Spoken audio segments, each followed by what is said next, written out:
While we had Andy here, we thought we'd share some top secret behind the scenes stuff that no one's seen yet, and we're really proud of it. And it's the Fillmore 50 watt, and Andy's going to run us through it here. I'm going to dial some tones up, and you know, it's an amp that we aimed at traditional sounds with, so you be the judge. But here we go. Well, then the fun thing too to point out is that they've got the amp set up. I set up my normal pedal assortment. We're not going to run anything into the front of it. I may switch in my delay occasionally, because that's part of you, babe. Any sound that I have. That's really an important element of it. Yeah. But just plugging in, there's some things I instantly loved and recognized, and I haven't touched a knob yet. That's just the setting the amp was on. Yeah. And so again, the beauty of having Doug here and of course Randy, to get to experience the amp for the first time was kind of magic. But just plugging in, it's just a smooth, lovely top, but it's not harsh at all, and dynamic.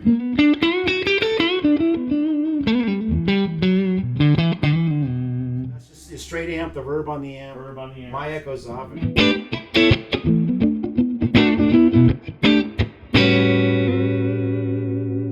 a beautiful body. And I don't know, it's, it may be steeped in an older Fender tradition, but I don't know any Fender that's ever sounded like this. We were going for the Fender of our dreams. Okay. I mean, not to pay tribute, Right. but try to take it to a place dynamically and touch-wise that brings the best out of the player. Dynamic too. It's very special. It doesn't kind of crap out or get harsh in the top end.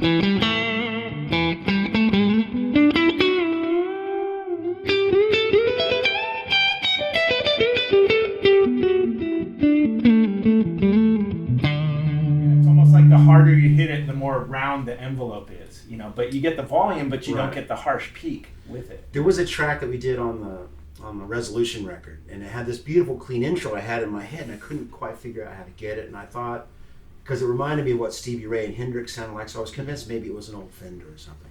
We tried every old Fender. This is actually before I had the Lone Star, so this goes back to the early 2000s, which obviously I have some history with the Lone Star. Yeah. But it turned out that plugging it into the clean Marshall, this old Marshall I had. So what I'm recognizing with this is giving me what the Marshall did that the Fender didn't, but it's kind of at the same time. So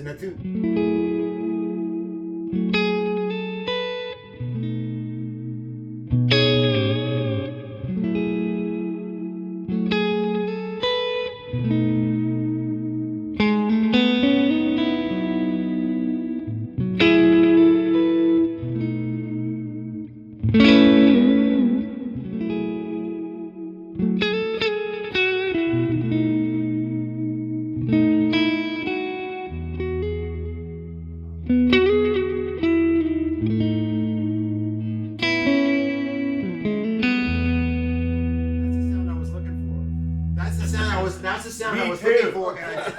Yeah, chill. But I didn't get it. I had it kind of close, but that's combining some things that I haven't heard. It's almost Let like me the give you a little percussion. technical background of the Please. thing, and let me put it in hot rod terms. Okay. Because this is the best way to pay tribute to what Fender did. Right Let's on. look at hot rods. There were two great engines. The Ford Flathead, which is akin to the Tweed Fenders, and then there is the famous small block Chevy V8, which Right. became the later hot rodder version of Nirvana. When you said something about the Marshall EQ, let's not forget that the best old Marshalls were copies of the Fenders. Tweed Fender Bassman circuit. Now the important thing to my ear and why I started this out, this has been a collaborative project, but I got it launched. And my thing was, man, I want to use the Tweed old 410 Bassman sort of tone control stack because it doesn't bloat out like Blackface does. Interesting. Okay, Blackface, that's what I was feeling. It's a great sound, but it's limited, and it kind of seduces you. The Blackface does because it's so fat and the lows are so low. But unless it's carefully done, it gets to be a problem. It gets woofy and bloated.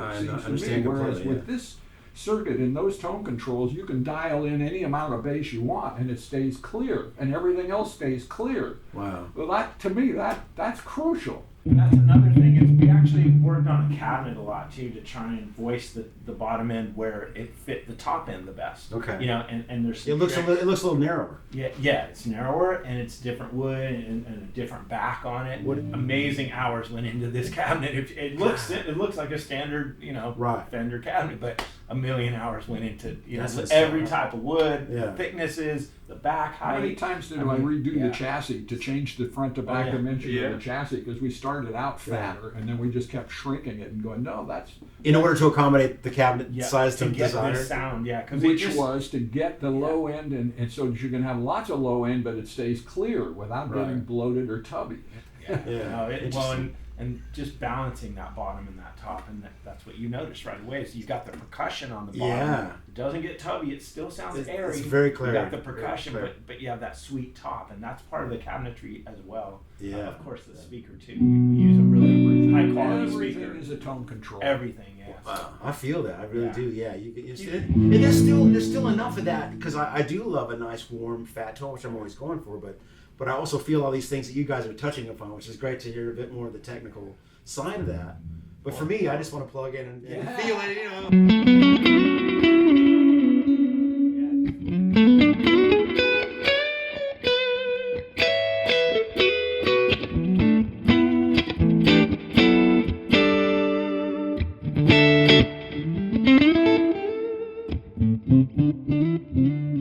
Which one's that? Yeah, do that. Man, you don't even need to play with it.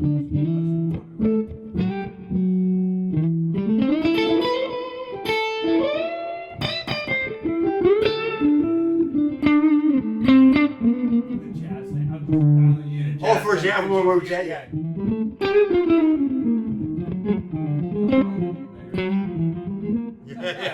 Clean up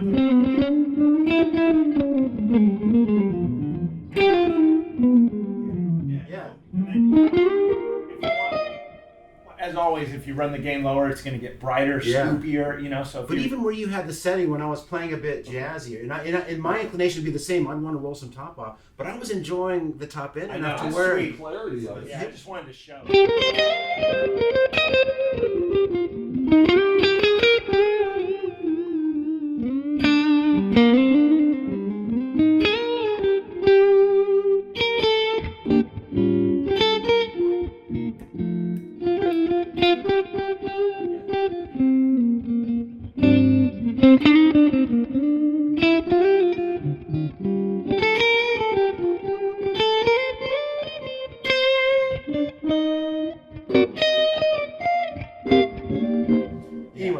One thing I'm going to be is doing some swing today, but I feel like I could go down and play at the jazz bar. You do a little bit of that more brighter country, so just so we can show.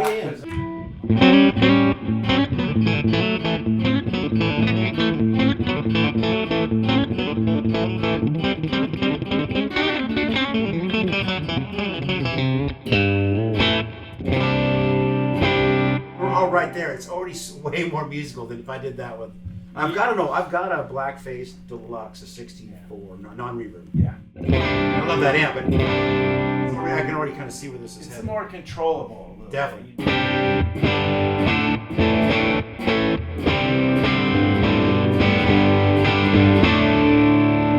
Yeah, right? It's still in the clean mode. We haven't left the clean channel. So that's what I love is that there's so many colors of gain. Yeah. It's awesome.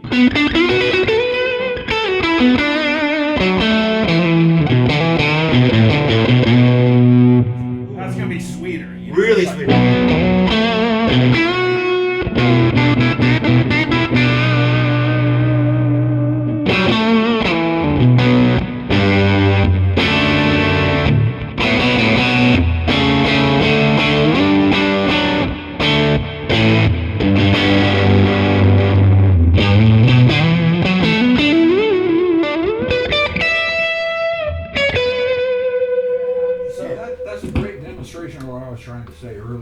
Low end, sounding big and fat and huge, but never getting bloated. And those tone controls just work. They work. They do.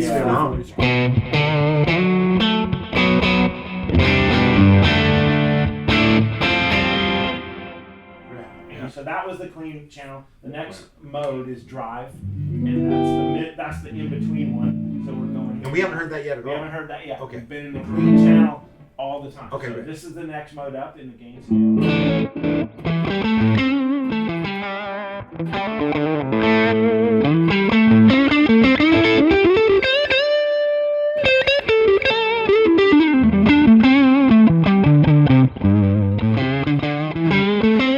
It woke up so well right there.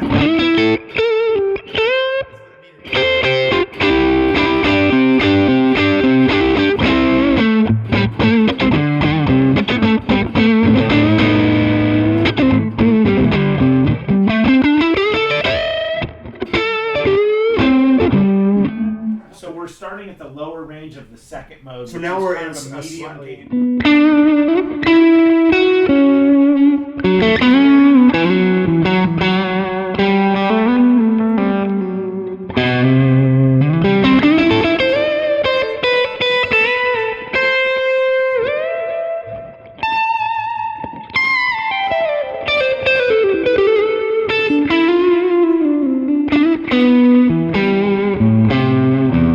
It's a low end thing. It's clear. It's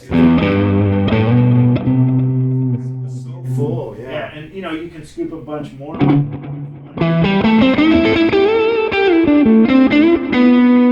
Really creamy and We need some highs back Okay. if we do that. It's a spongy thing. Yeah. I learned so much with you, Doug. Because some of these, Doug, I really is do. The less mid, the better, kind of. And No, the mids not in on this amp. are I've been really using- powerful on that. I've been amp. using this mid on well, 10 it's all probably over because the of the place. blackface thing. Yeah, with the yeah, mids yeah, down yeah, and the yeah. bass barely on. Yeah. This amp This- is dangerous. Yeah, we've been Yeah. setting the mids high all over the board. The mid in this amp is probably the most powerful thing. Right. It really shapes the feel on the strings. yeah. So, I'm going between a lot of attack with a lot of mids and then scooping it out for you. So you can Right now, really- it's visually play I see it's it. completely.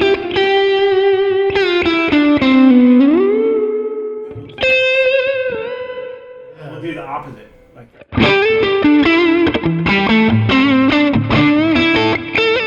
And you recognize the other thing, it immediately affects how I play or what I play when I choose to.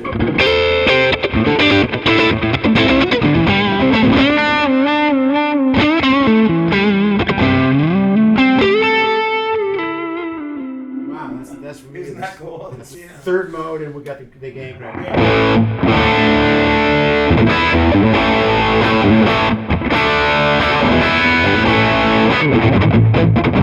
To play some music. Yeah.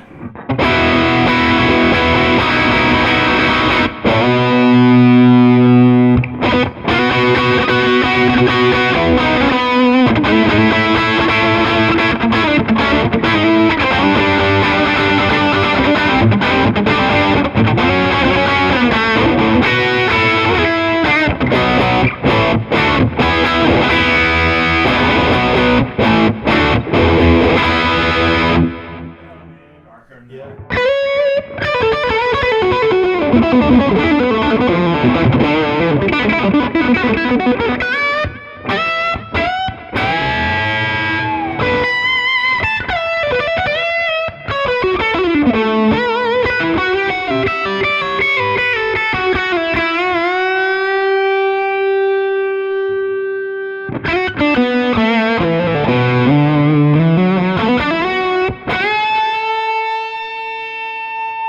That's all the way up.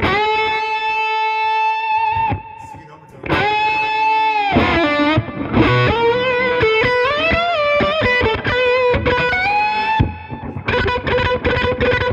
Still articulate. You got it down, then it's very.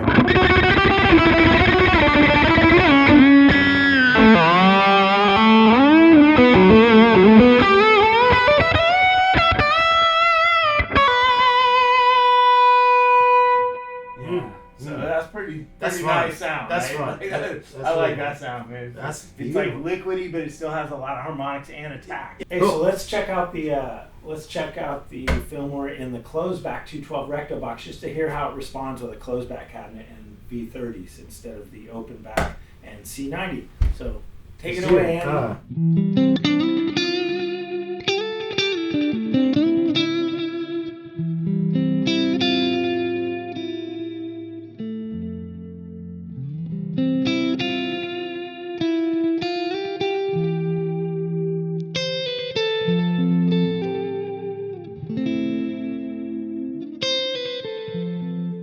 still open in the top end, which you don't usually get with that closed back. Okay, and then here's the middle.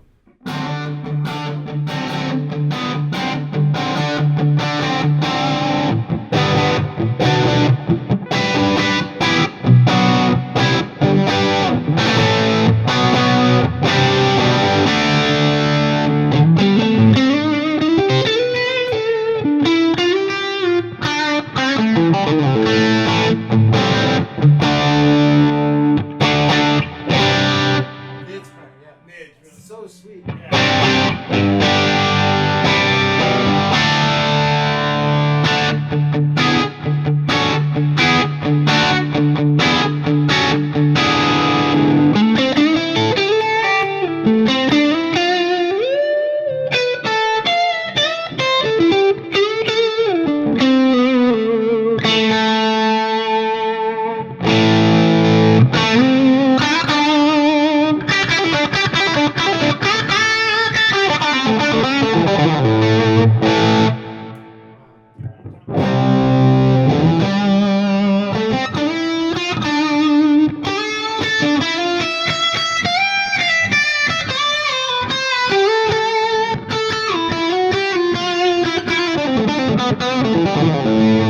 Is that cool? Yeah. Yeah, very cool. So yeah, that one's pretty cool. That's the middle. Yep, that's the middle. Let's jump over the top. Hit it hard. Turn Hit it. it. Yeah.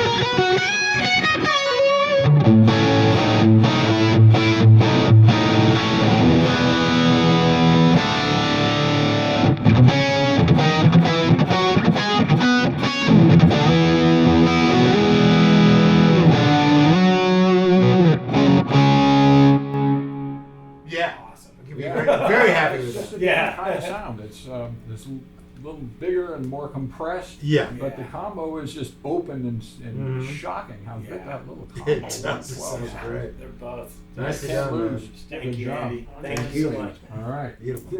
Thank Great, you. great, great.